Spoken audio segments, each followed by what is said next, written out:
What's up, y'all? Andy McCabe here with claims delegates. And I'm going to start saying it again. Your restoration rebel leader. Waiting here for a couple people to come in. I'm going to do a little bit of let's see here. Let's do a meme. Let's do a meme review. What do you say? Let's pull up some more stuff here. Let's just look at memes. Memes. There we go. Let's do a quick meme review. Share screen. No, share screen. Share. Wait, who else is here? Somebody's here. Who's here? Participants. There we go. Ah, Mitch.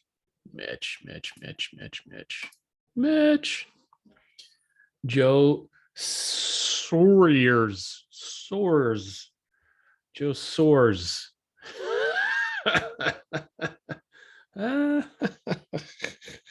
That's funny. That's how did you misspell your own name? I don't know. All right, we got a couple more minutes. All right. Meme review time. 0% is the amount of markup Xactimate builds in any line item of their pricing database. I'm going to keep saying this until people accept it as what it is, the truth. This is the plain and simple truth. Xactimate doesn't build anything in. Oh, Joe Sears is on his phone. Okay, that's fine.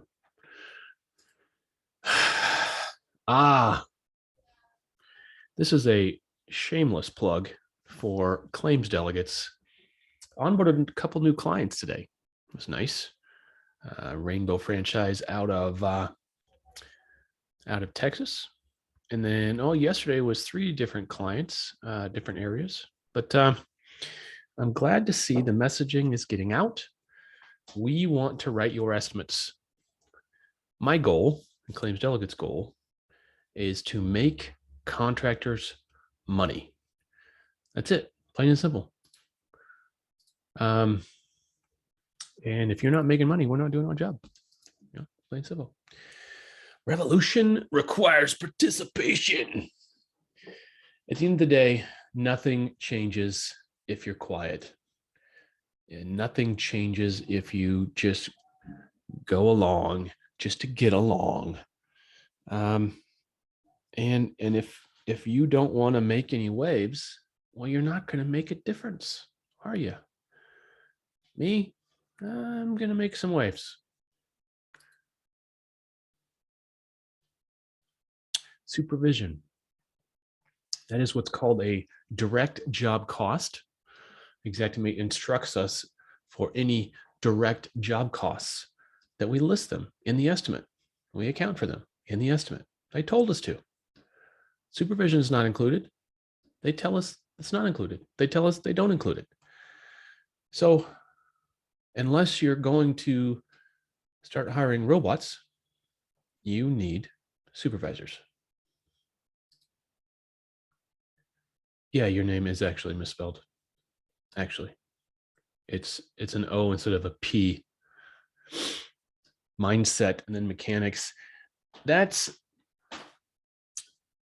meme talks about if you don't have the right mindset, if you're not in the right frame of mind, if you don't have the right philosophy, no amount of tactics, no amount of process is going to get you where you want to go.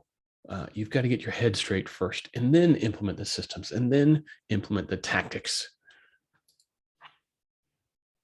Instead of thinking what we can get while we're here, we should consider what will be left once we've gone.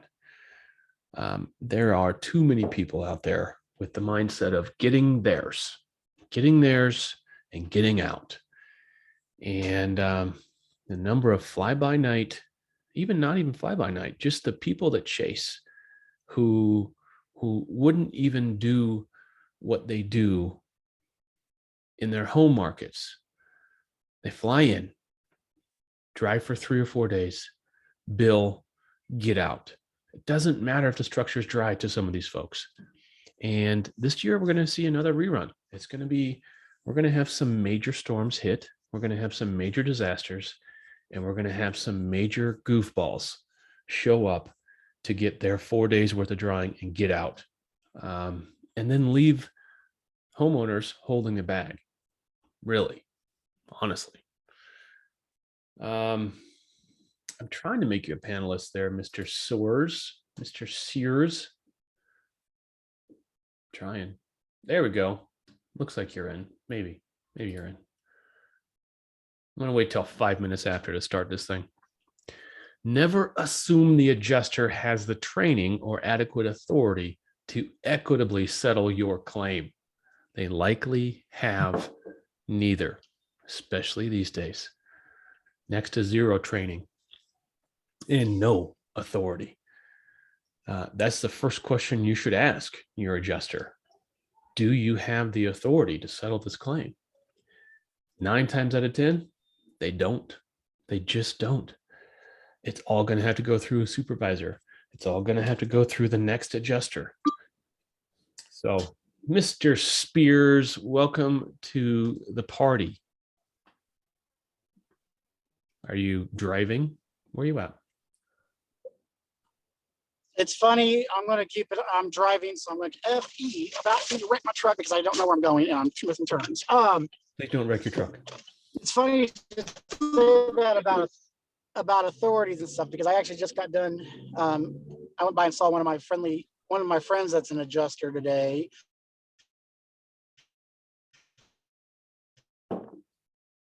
And they were telling me about that. It's ridiculous. They're a local adjuster here for one of the bigger insurance companies, and they only have pre-authorization limits of $1,000. If it's more than $1,000, they have deductible authority.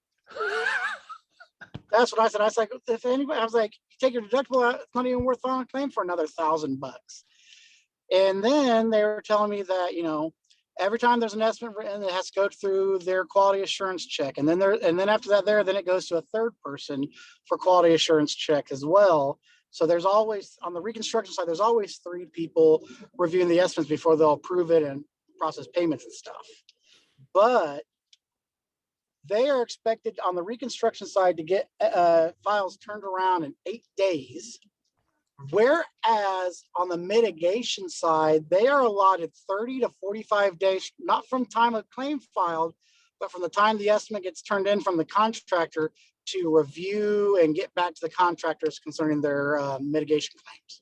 Wait, they have 8 days to turn the recon around, to turn in a cut a check, and up to 45 days for the MIT. Yep. Huh. I wonder why. And they were my friend was, I just drove right past my house.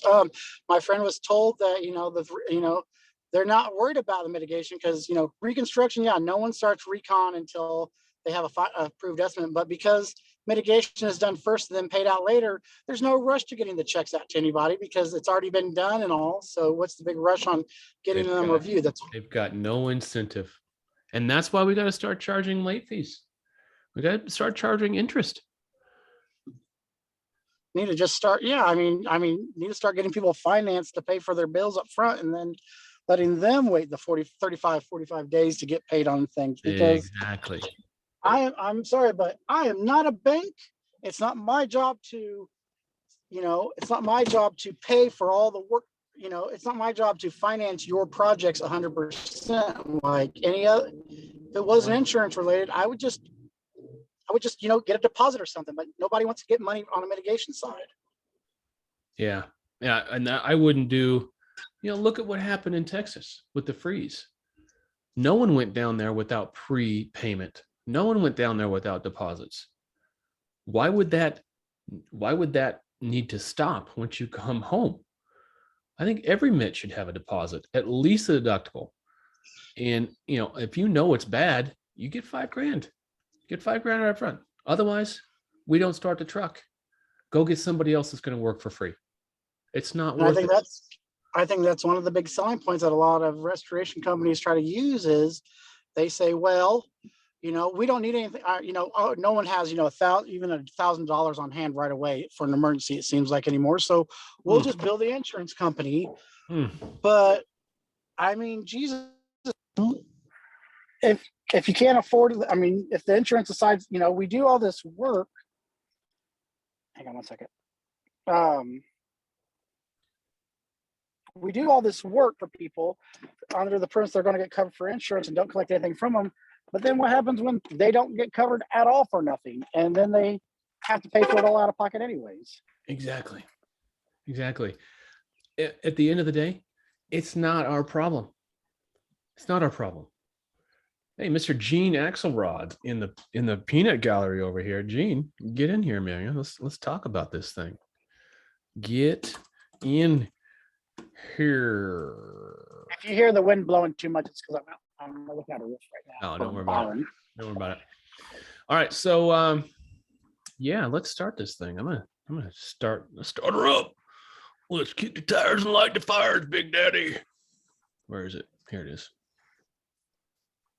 All right, we're sharing again. We're sharing again. Sharing is caring. Sharing is caring. Here it goes. Welcome to the Restoration Rebel Roundtable for June 2nd. Am I reading that correctly? Oh my God. It's the middle of the year already. Yep, 2 days from my birthday. Well, happy 21st, my friend, again. Okay, here we go. Agreement number 1. I will protect the value of my services. Offering free services only serves to erode the value of similar services industry-wide. Agreement number 2, I will practice incredible transparency. I will explain the claims process in detail to my client. I will not hide pricing details or manipulate reports. I will not communicate with a third party without also communicating with my client. I want to swing back to that. I do not believe in competition. The restoration companies in my market are part of my community. I will be an active member of my community. It is our unbreakable unity that will create the change that we strive for. And number 4, I am willing to walk away from any project, client, or contract that is not compatible with my values and stated mission. No relationship is worth losing money, sleep, or my humanity. Let me tell you the secret about transparency.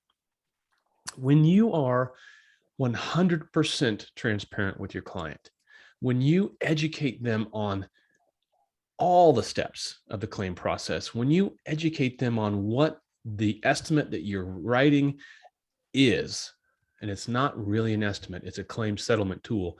When you give your client all the information and you completely transparent, it really pays dividends when the insurance company is less than transparent, when the insurance company is less than helpful.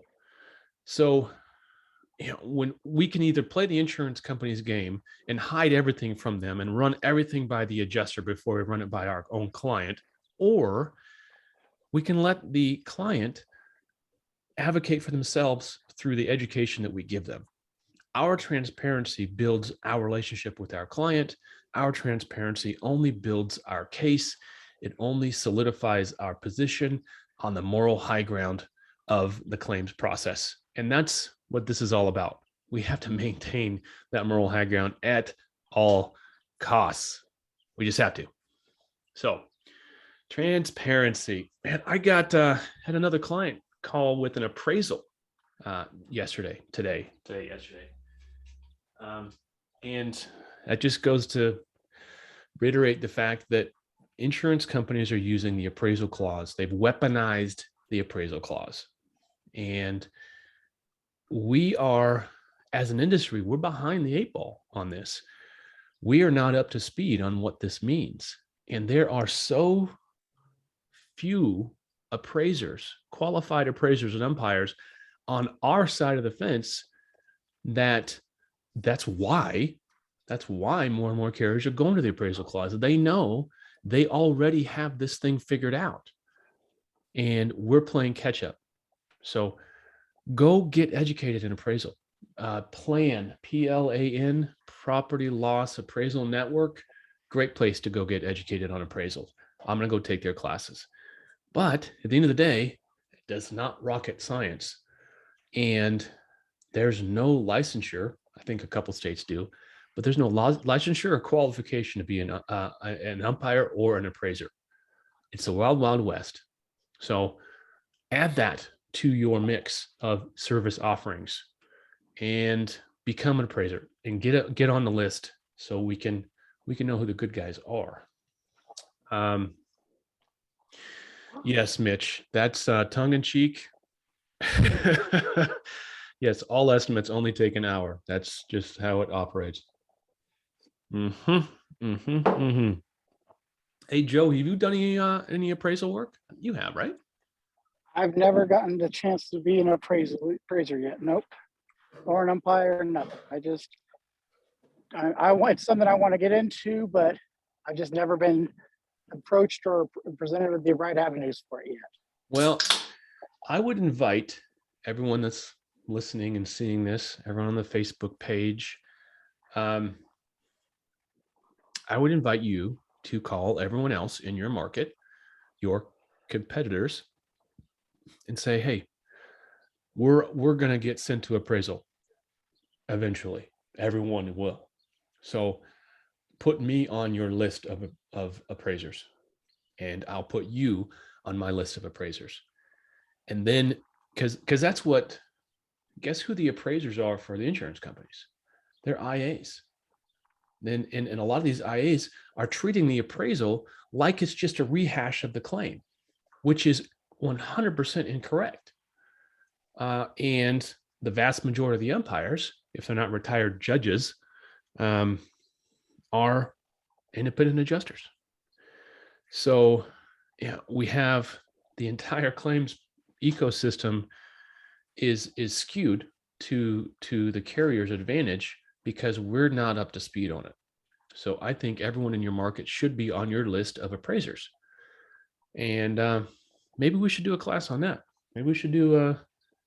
We should do a class on that. I think I'd love a class on how the appraisal process works, and how to get into it, because it's definitely something I think that more people should take advantage of. Yeah.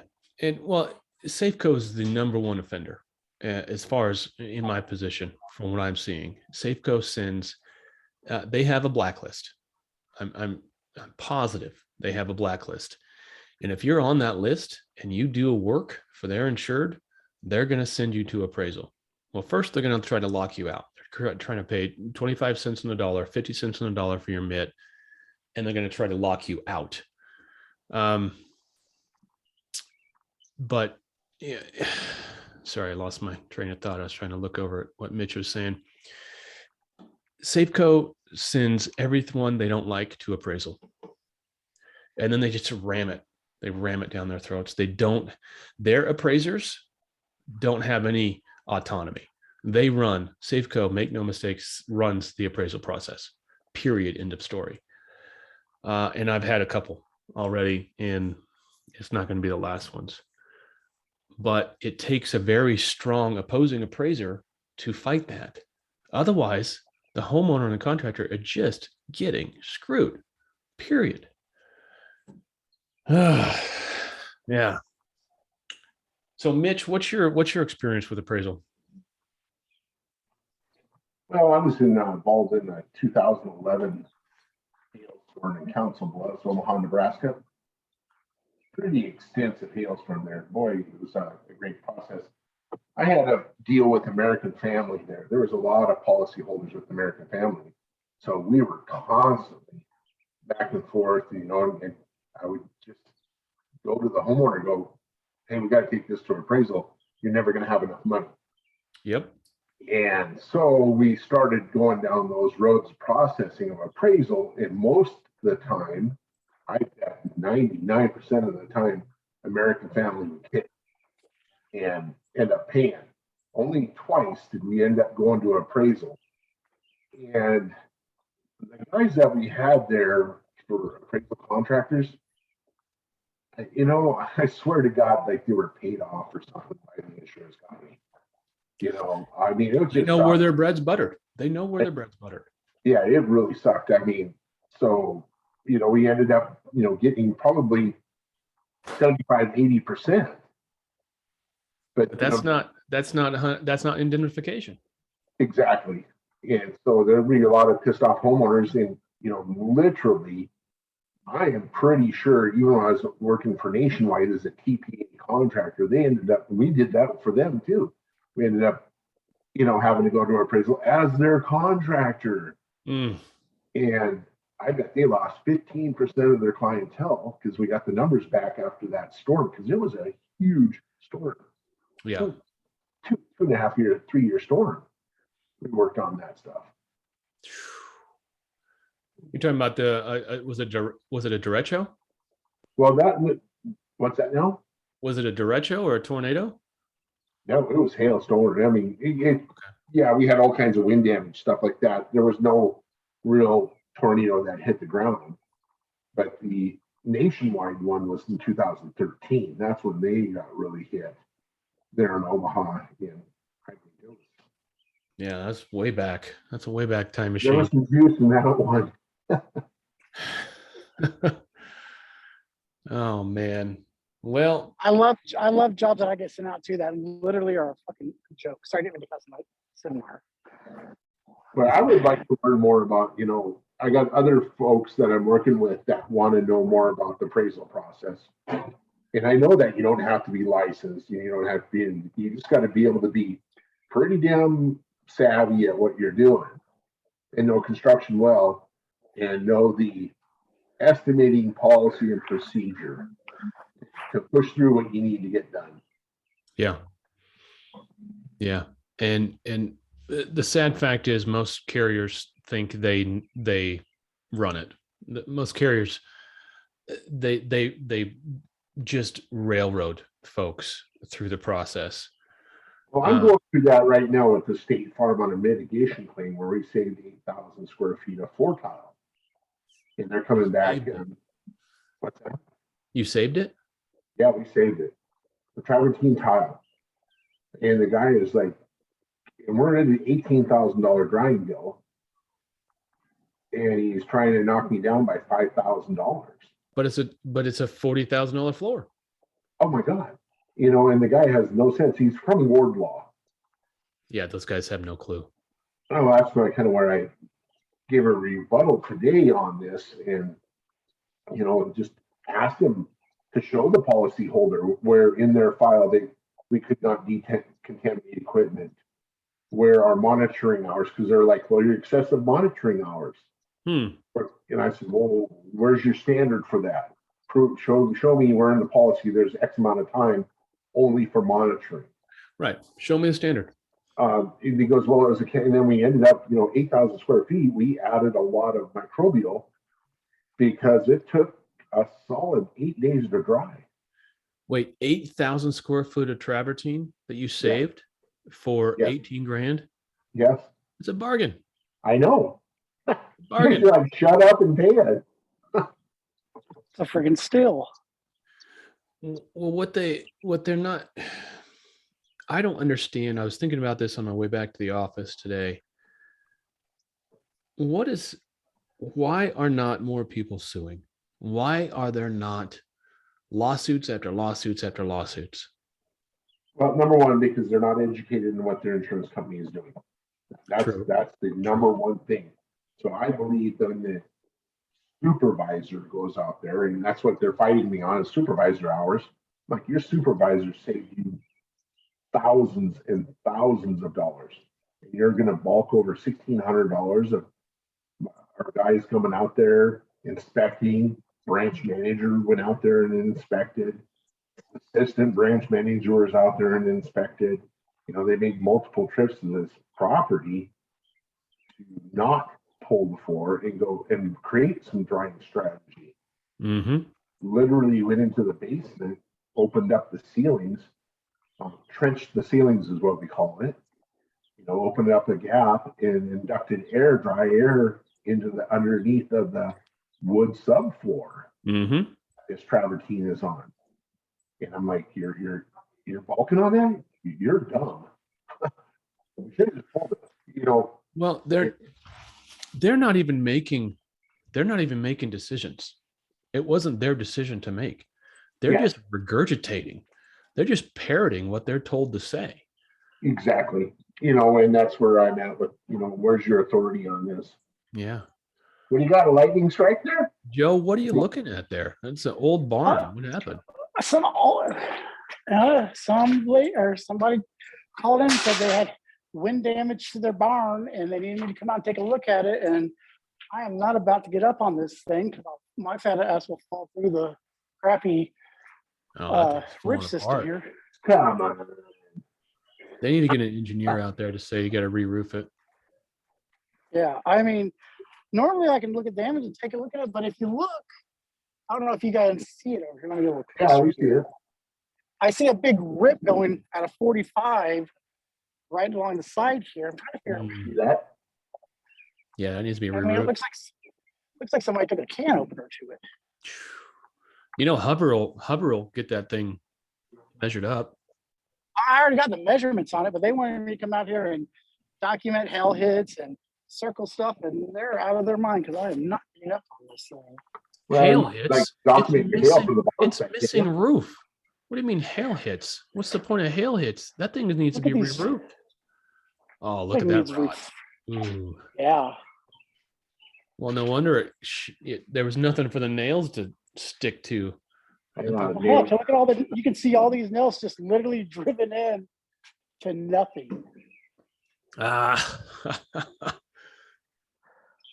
Ooh, that's one I wouldn't touch.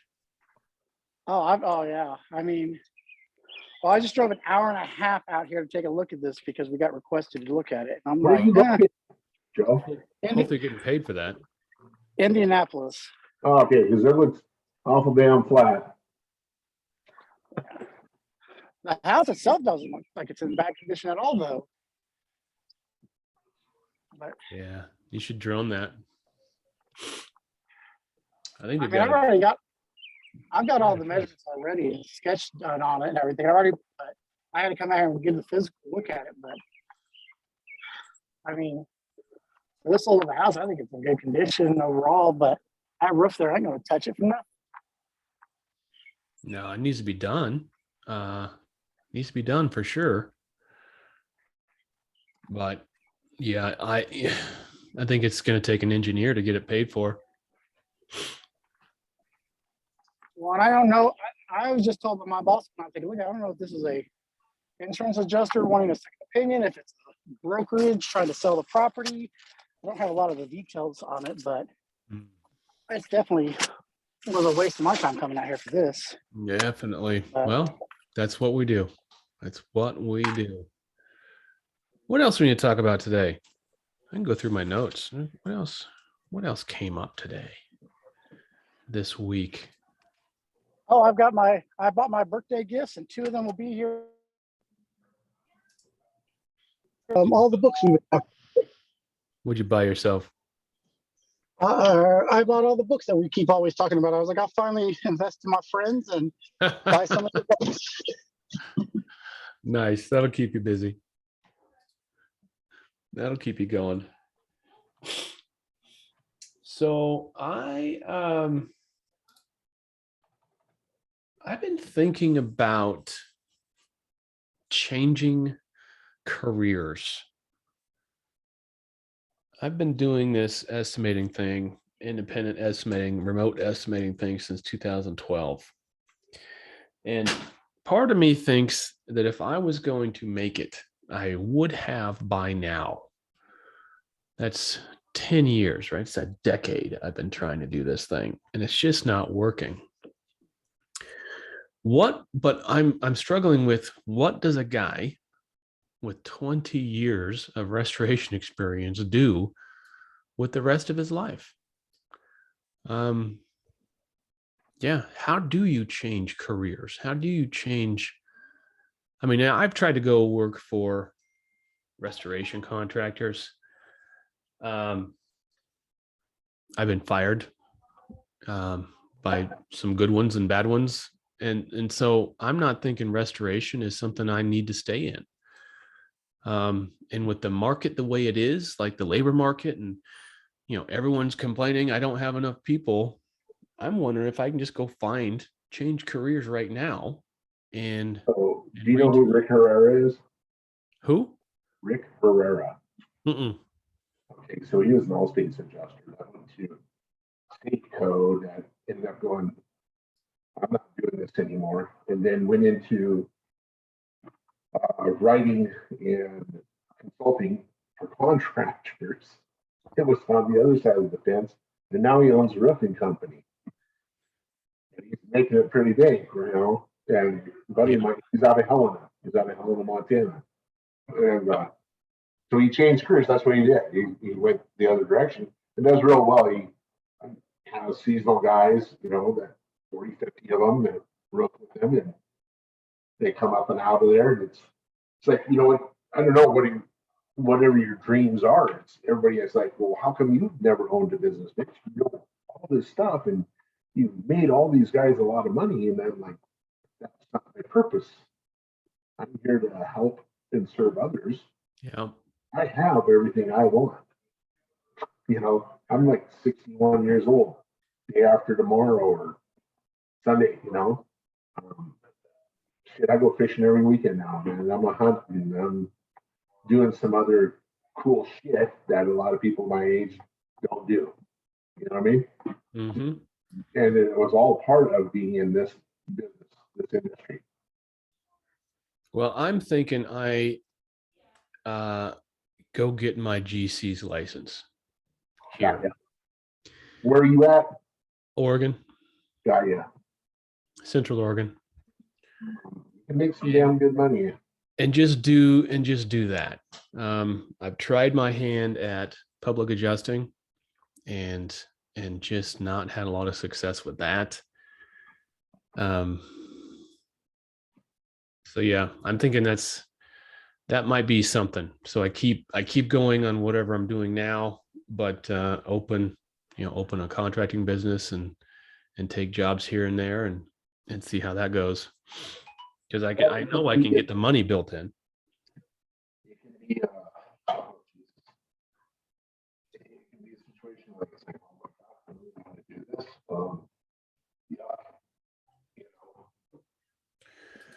I think we lost Joe. Hard to get people to stay on board. Is it?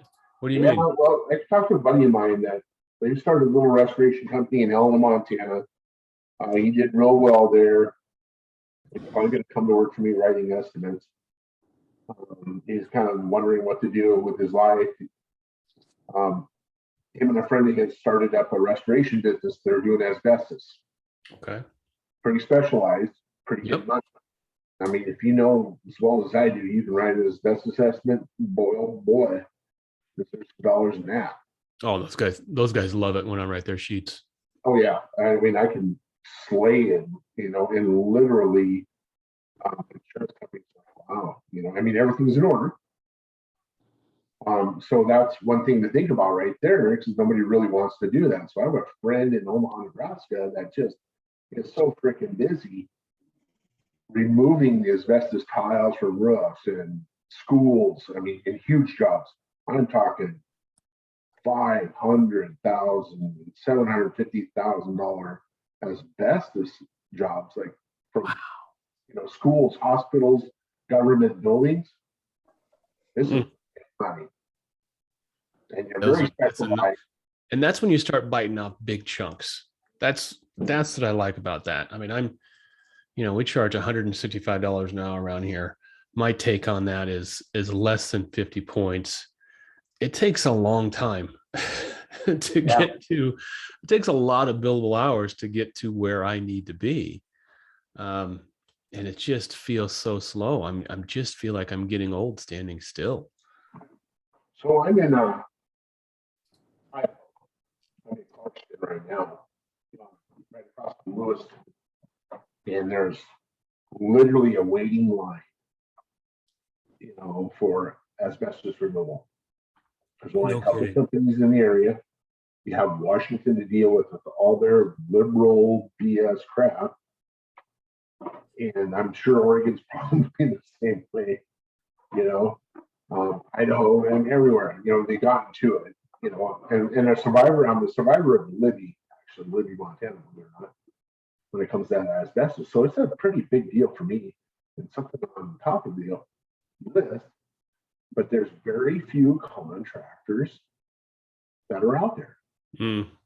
Now, these guys are traveling all over the state doing this work. And if I was able to, I wish that I could write the estimate and then subcontract them out. But due to certain regulations, like in Washington, I can't do that. You can't write the estimate in sub? Well, that's what I was told. I haven't dove into that because I'm pretty new here. I'm pretty new to the area. So I haven't spent a whole bunch of time diving into those laws and all that stuff. So I'm kind of curious if that's the case. Well, my Money question on the table. my question is, you know, we're headed in for a recession. There Oh, is yeah. a downturn, and we've overshot, you know, thanks to a lot of different variables combining for a perfect storm. We've overshot new housing starts, and new permitting has overshot demand. So what's going to happen when that overshoot really becomes pronounced and contractors stop building? Now, those guys are going to be all looking for something else to do. So starting a contracting business gives me pause, because I know, just looking at the numbers, there's going to be a lot of out of work contractors here soon. Not restorers, most definitely, but regular run of the mill contractors. It's going to be 07 all over again, 08 all over again. I think it's going to be worse. You think so? You think so? Jimmy Carter days. Mm. Okay, so that's all mine, man. That's the gig. You know, we had 29%, 21%, you know, interest rates, and you know, yeah, I think it's going to get that bad. And I think they're pushing it to get that bad, so they can make themselves look like heroes if they pull us out of it. So what happened? What happened? What was the solution to 29% interest rates? Yeah, Ronald Reagan. was it just time? Well, some of the things that, you know, were involved for me, I guess I was pretty young at the time, you know, but I was in the industry. You know, financial crash is what happened. But at the same time, you know, I was working in the oil field of North Dakota. Okay. I'm making like $16.50 an hour, bottom hole pays, rig up pay. I mean, I'm on top of the world. You know, most guys were making $8, $9 an hour. That was the top wage back in 1979, 1980, 81. So yeah, I'm at Yahoo, and we were pouring concrete down those wells. We got more than enough oil on this time. It's all about the dollar. It's all about control, creating revenue. And yeah, this stuff is manipulated. It really is. But you know, I guess, you know, just having the overspending, bad economy, and bad investments, maybe. Yeah, that's the thing that we're going to see. Restoration, we always worked. Yeah, it is. There's always going to be work there. And maybe that's what I do. Maybe I just, yeah, I can be a restorer and sub everything out. Right. Because I just and there's guys, maybe that's what I do. Maybe that's what I do. You know, yeah, I'm going to do that, do restoration. And then when the market does tank and these contractors are like, well, what do we do? I have a built-in sub base that's willing to work for less than what I'm charging. Well, remember, we don't pay overhead and profit on mitigation. What's that? I said, remember, they don't pay overhead and profit on mitigation claims. Who? Only on anybody. I know like 3 or 4 people that literally they're GCs, but they don't have a mitigation division, and they sub out the dry out work and everything, and they cannot get overhead and profit covered, since even though they're subbing that section of the work out. I'm not in the business of trying to get anything covered. I'm in the business of charging a client a fair rate for a fair day's work. There you go. Yeah, and maybe I try out that square foot drying model instead of this Xactimate. Hit him over the head with 100 and what did we decide? We decided that last week, right? It was a range like from $75 to $150 a foot. It was, you know, it was $150 for like reconstruction. It was only putting out to about between $12 and $23 on the dry out side, because we based it off of a $6,000 dry out bill for roughly a 1,500 square foot home, depending on if it's category 1, 2, or 3. There's so much give, but it was about, like I said, it was a roughly $13 to $23. All right, there we go. $50 a foot. That's my number. Who has that model? Who made that model up? No one's running with it right now. No one's using it. Well, no, we just literally, I based it off of last year. I did 650 losses, and my average was $6,500 a loss. And then I just said, you know, let's just take it on a normal standard home, 1,500 square foot home, and you know, we just did the longhand math, and like I said, I mean, I think $23, $24 a square foot when you're doing like flood cutting and heavy demo is great. When you're doing just dry in place and extraction, probably closer to $13. So Mitch, the idea is to use square foot pricing for drying instead of trying to itemize everything. Well, you know, and you can do that. Okay, yeah. So, oh God, what's his name? He's out of Omaha. He's a public adjuster. Steve Shannon. No idea. Okay, Steve Shannon came across with a square foot roofing model. And they're going, well, I want a line itemized invoice. Of course they do, so they can pick it apart. So what he would do is one line item and said roofing, $25,000, $25,000, right? And inside of that, he took all the F9 notes. He created a macro, took all the F9 notes, and put line number 1, 2, 3, and 4, and everything that he did on that job for that price. Yeah, and lump summed it. And he was, he fought tooth and nail. And so when they were denying him, he ended up suing and winning. I mean, winning. He got every dime, but he was out like 2 or 3 years. So he had a company called Valley Boys. And God, they made a bad name for all the roofers there. You know, they actually did a bunch of not right stuff, you know, shady stuff. Sure. However, he became a public adjuster. He became an Xactimate trainer, and he kicked the crap out of the insurance companies once he got educated and all that. And like I said, he made a square foot pricing model. I always wanted to do it just for, you know, my people out there in the field.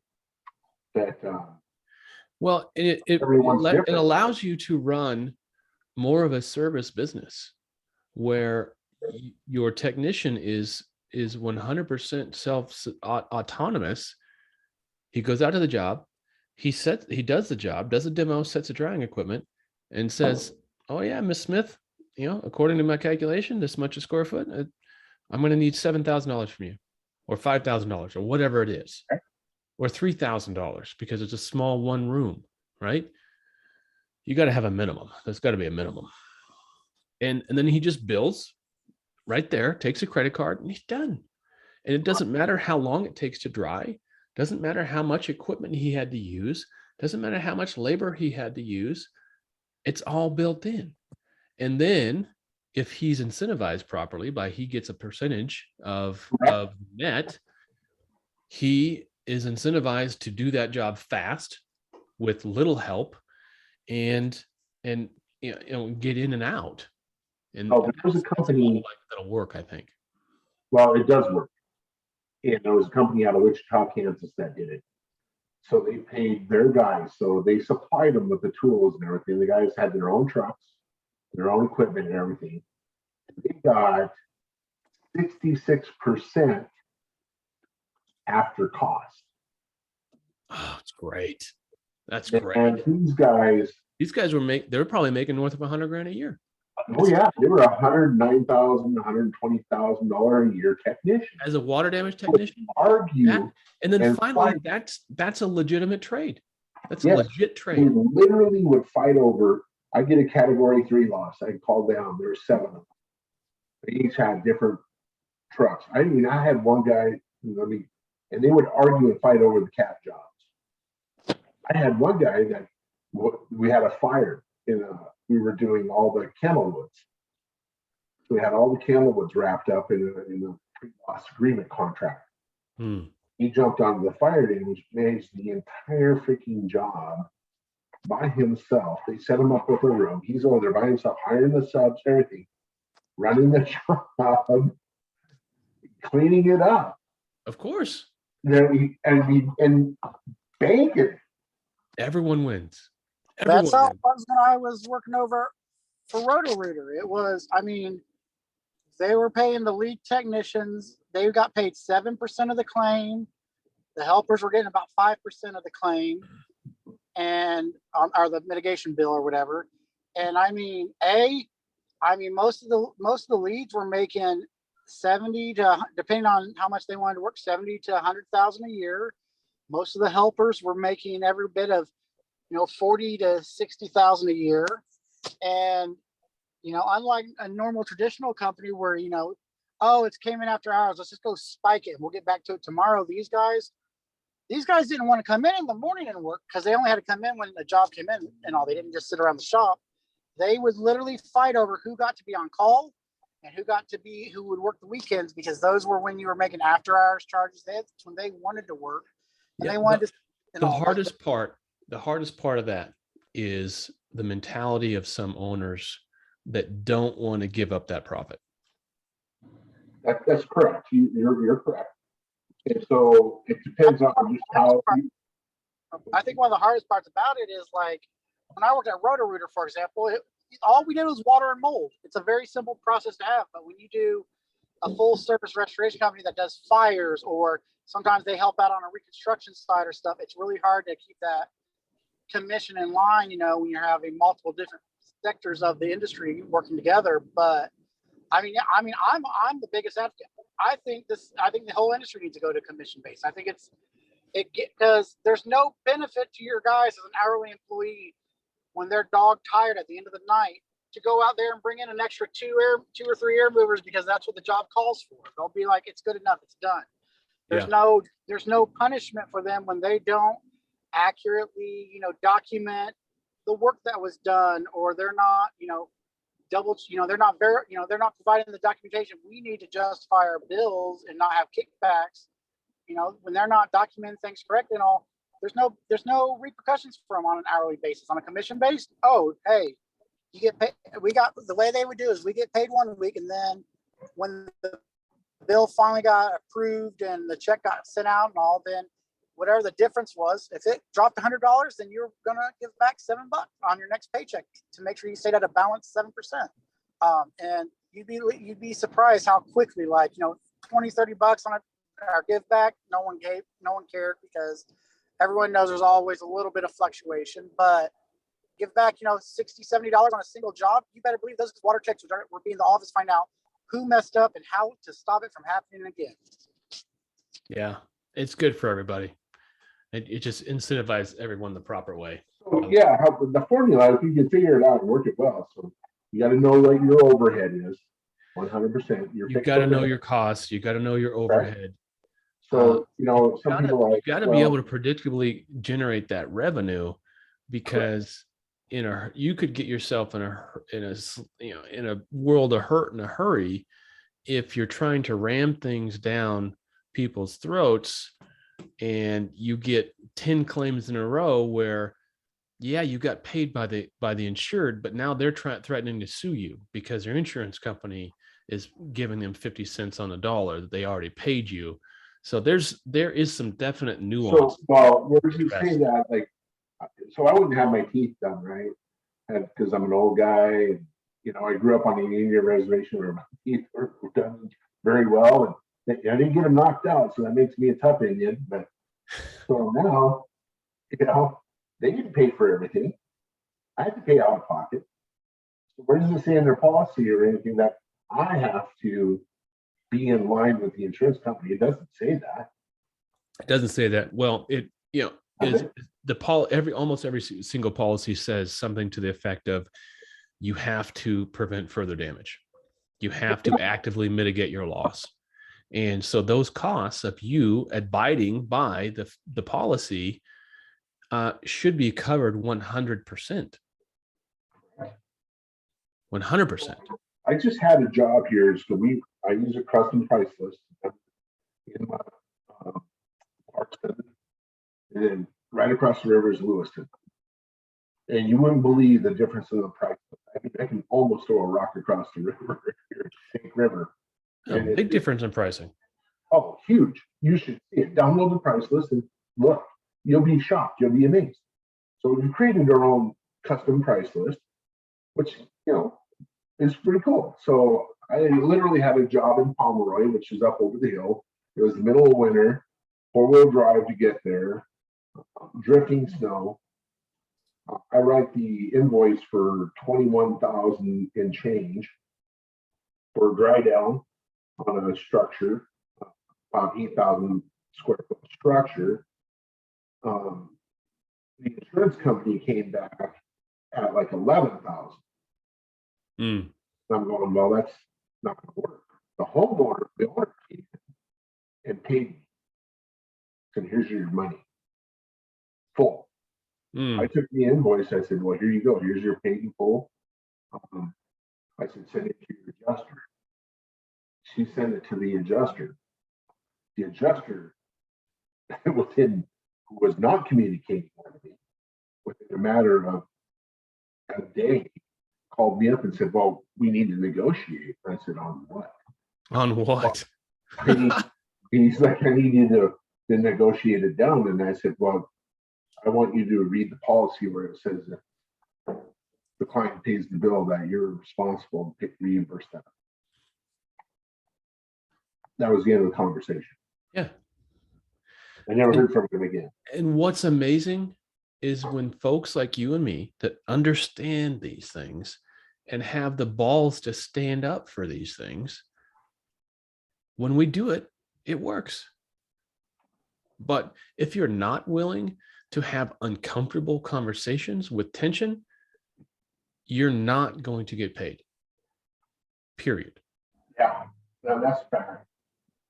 That's 100% true. And I mean, Andy, I know me and you are big fans of making custom price lists, and we always advocate for it. But the thing that a lot of people seem to forget is if you do work off of just the default price list, that price list is the average, which means there are lower people charging less, obviously, like TPAs.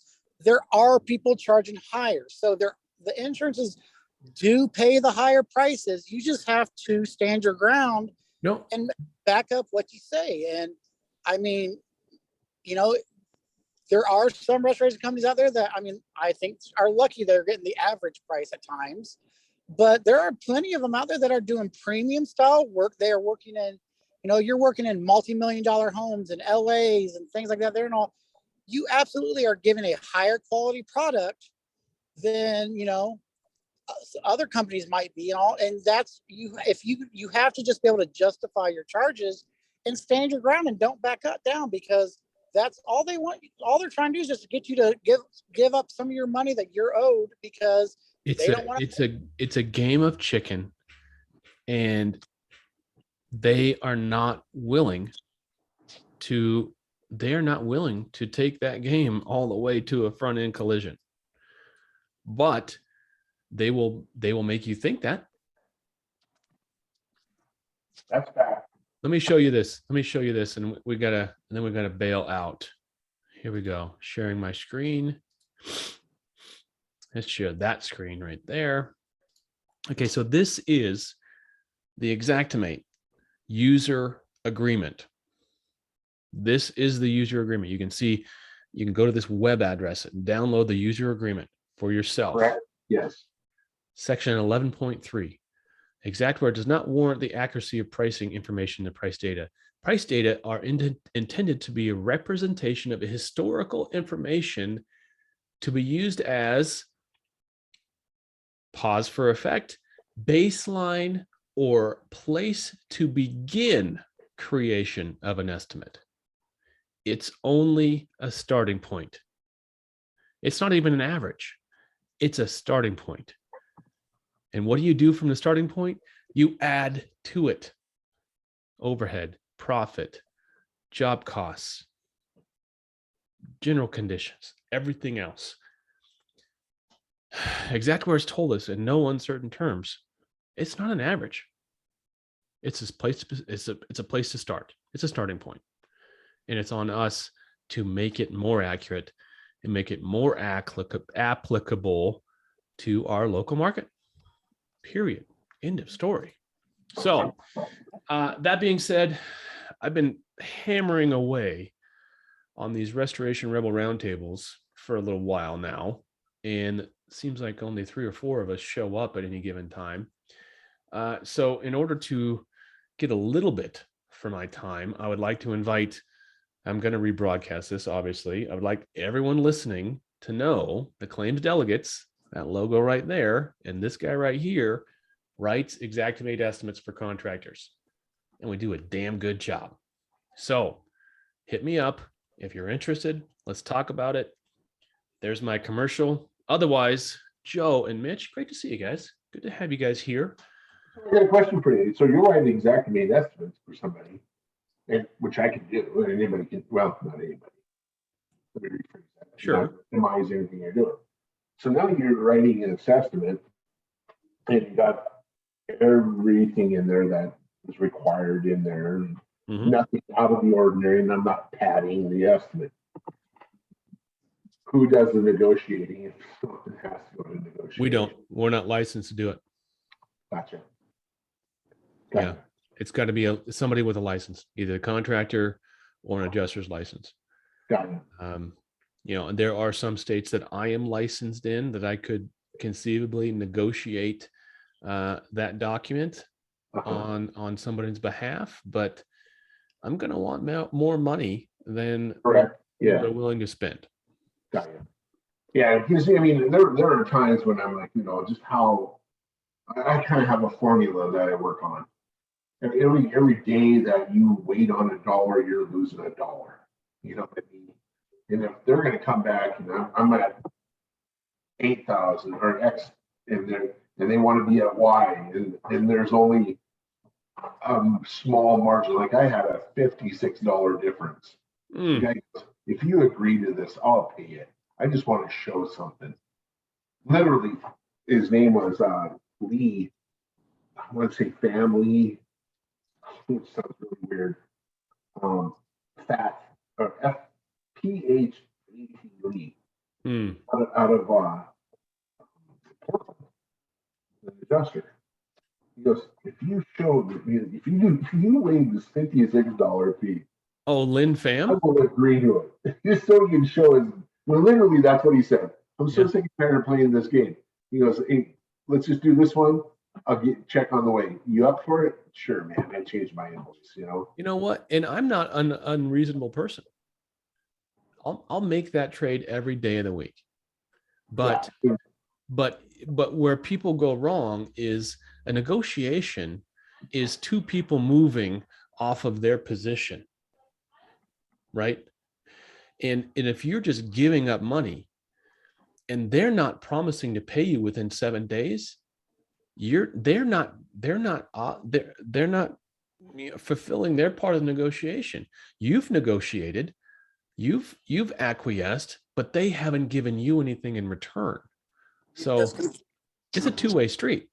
And I know for a fact there's a couple, I'm not going to say who, but I know for a fact there's one insurance company who their adjusters, their annual bonus is based on them hitting keeping a 10% write-off from Leakage. initial submission to claim approval on contractor estimates. Like most of these people, they just want to take money off. I really had a judge say, just drop it 10% so my boss doesn't give me crap and we'll call it good.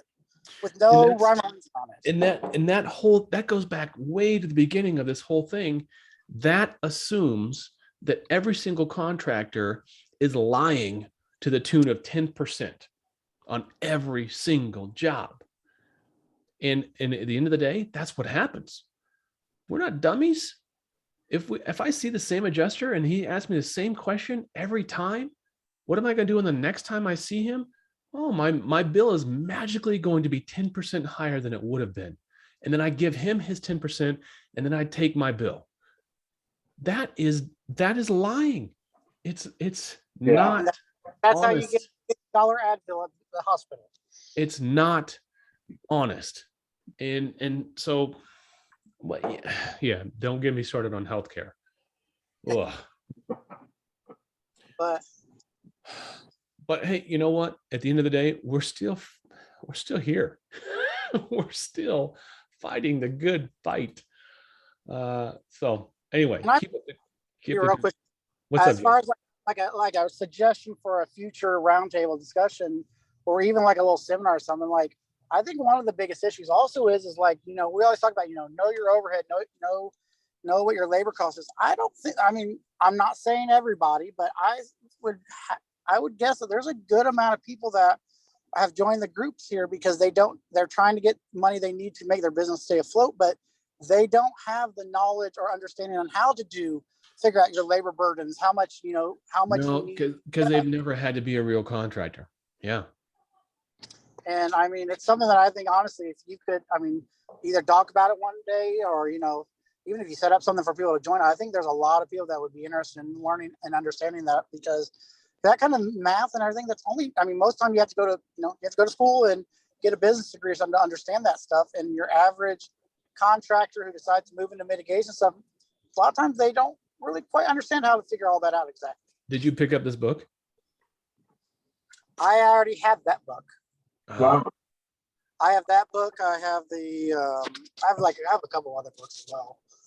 But yeah, it's simple stuff, but it's amazing. We've had it really good for a lot of years in restoration, right? Where we could just be lazy. We didn't have to pay attention to the little numbers because the money was just abundant and it was easy to go get. And those days are over. And that's why the market got so saturated to the point that it's now, because you had your restoration, you had your contractors, and every contractor or every guy with a truck and that did carpet and all decided, oh, I see how much money these water guys and mold guys are making. And they wanted to get into it and all. Mm-hmm. And a lot of them never went through the training. They just kind of took what they saw and ran with it.